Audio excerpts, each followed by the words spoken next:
तरुणपणी खास करून लग्न होण्याच्या आधी पुरुष कसे फ्रेश दिसतात ना. ए असं काय बोलता तुम्ही पुरुष?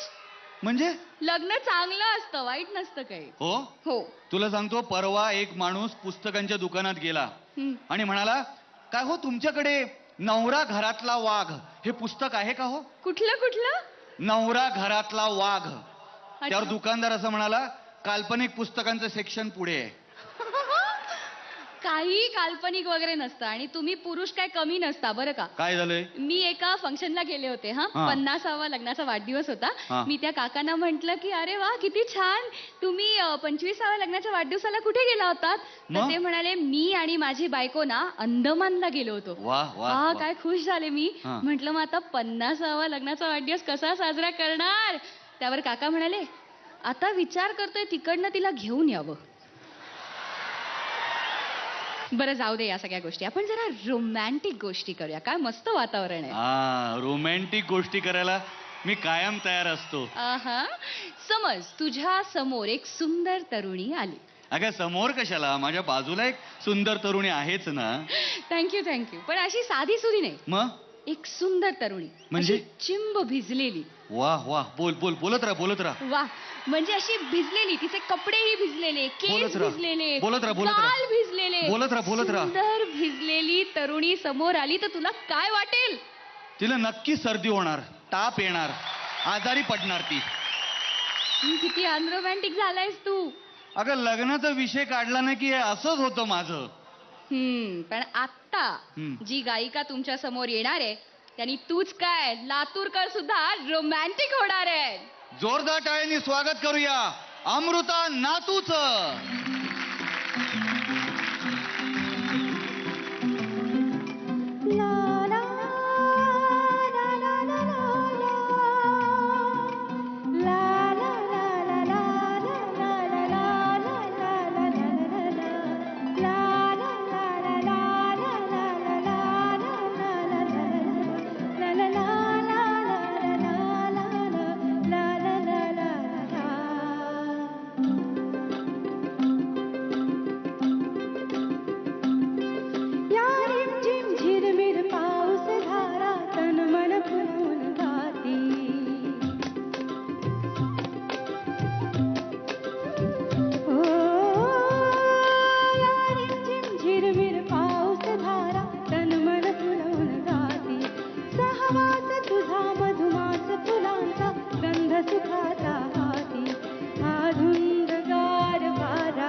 लातूरकर थोडा टाळ्या वाजवा. हे गाणं तुम्हाला माहिती आहे ना?